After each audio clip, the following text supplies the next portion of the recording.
is a wet stick? You're asking yourself, what is a wet stick?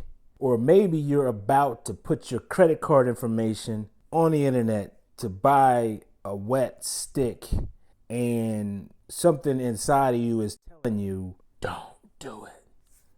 Don't do it. Or something's telling you, like, yeah, I need to do it. Let me give you my experience and my thoughts on wet sticks. How you doing? My name is Gerard. I'm an exotic plant collector. I like to talk about plants. This channel is mainly about plant care and plant tips. And today's video is going to be about a wet stick. Now, I'm in this nice peachy color shirt because I'm trying to get the background to pop a little bit, greenery on my monstera. Matter of fact, let me show you exactly what a wet stick is. That's a wet stick. Wet sticks come in forms of not any roots, like no roots at all. This one has roots on it, but a wet stick could potentially become something without the roots. And you could just be buying a part of a plant that has potential to grow into something like that. Why do people buy wet sticks, do you ask?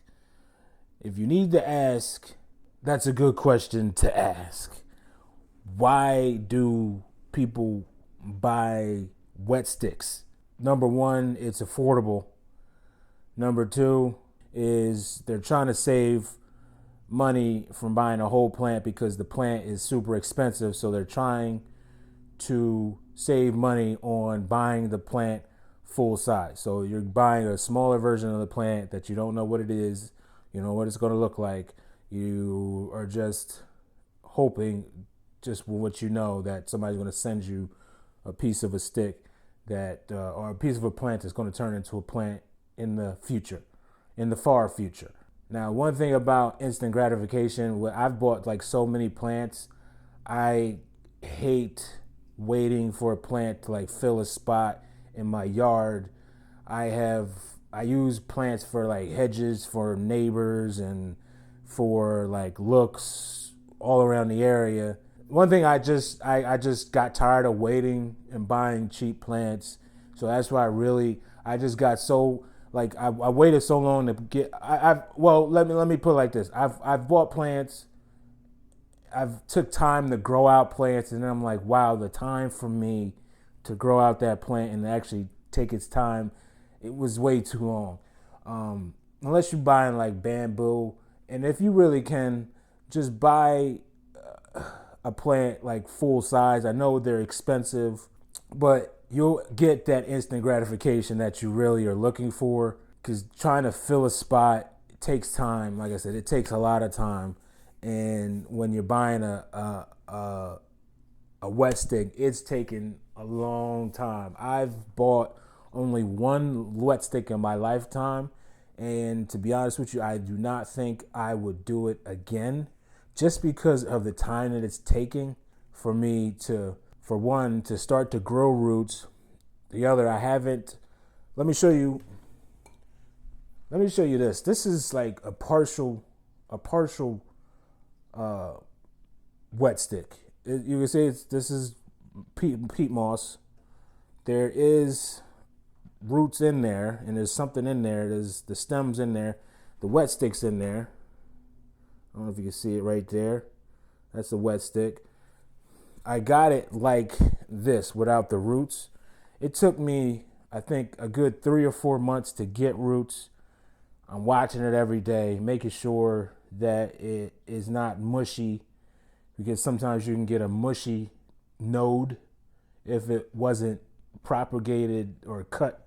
If it wasn't cut properly, and if there's no fungus or anything like that growing on it, it could potentially die. And then if it has too much humidity, it could die. I've actually taken cuts of root sticks to try to propagate on my own just to see how the process works. And I've lost a couple nodes that way, but I've also made some, grow the plants, but it's a time taking process that I wouldn't really wish on any plant keeper, because unless you have like just take it from me. I know sometimes plants can be very expensive, but when you get those expensive plants right away and then they're thriving, it will save you a lot of time.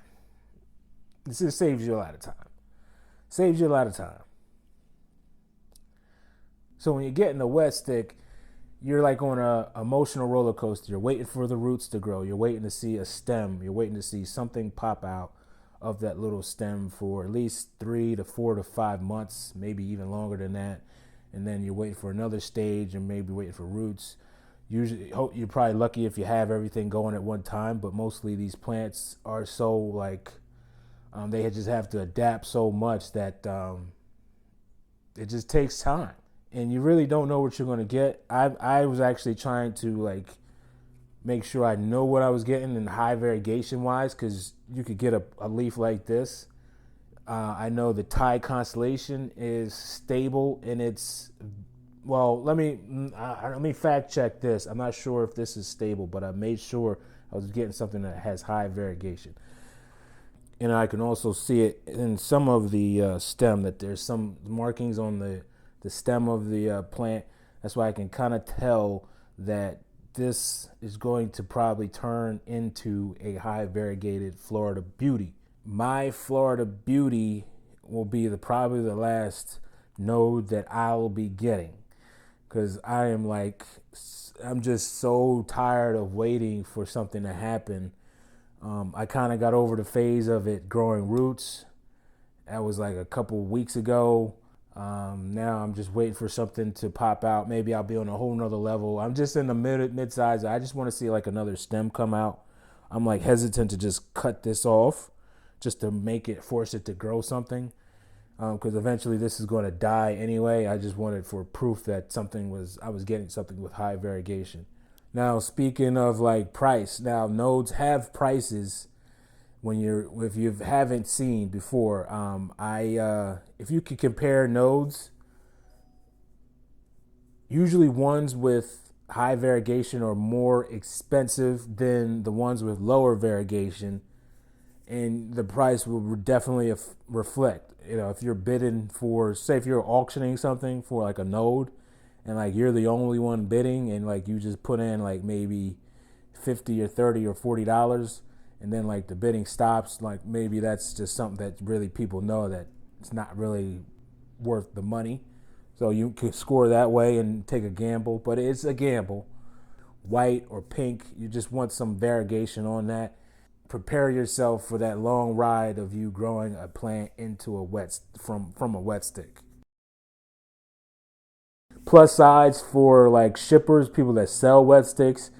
It's you don't have to package it that crazy as far as a well plant. You could probably use a smaller box, charge less for shipping. But I think selling wet sticks is a great thing for people to sell. You can ask the seller to show you the mother plant. I would recommend it if you're trying to buy a wet stick, see if you could see the mother plant. And for people that are just starting out, I definitely wouldn't recommend a wet stick. I know you're probably in that phase where you just want to grab every single plant that you see because you like it. At the end of the day, you're killing plants. You're asking people what's wrong with this plant. Why is my plant doing this? And then you got plants dying on the daily or the weekly.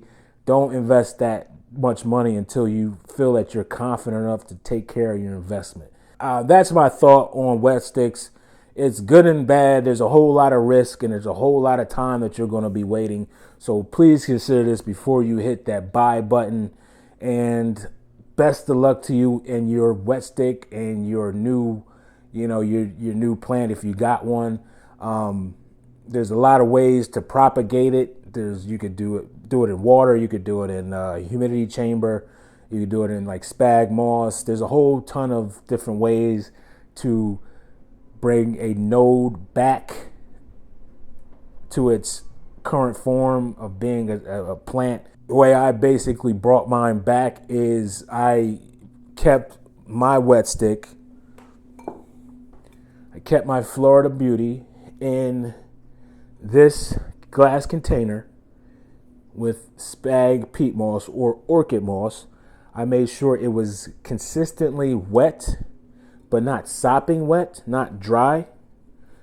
Moss, you can kind of tell when it gets super dry, it tends to look a different color, a whole different color.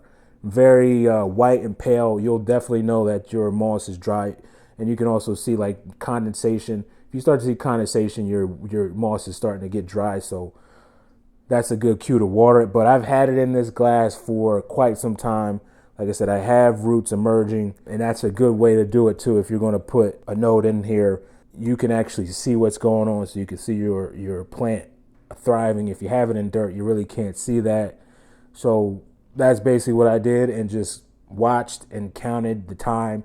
I did provide the plant that I have with some light.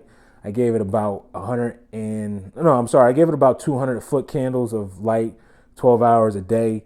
And like I said, just kept it in this glass container, and it just, started to grow roots. But hopefully I'll be able to give another video of the progress of this. But it's just taken a crazy amount of time to get this plant to look like something that I can really pick up and enjoy instead of this one leaf all the time. Hopefully this video has informed you enough to make an educated decision if you want to buy a wet stick. And if you've bought a wet stick and you've had a bad time with your wet stick, let me know in the comment section below. And if you've had a wet stick, if you bought a wet stick successfully and you've grew it out, let me know how long it took you and what was the good size, what was the good parts of you growing a wet stick. How did you feel when you first started to see that first push of a root starting to poke through that stick?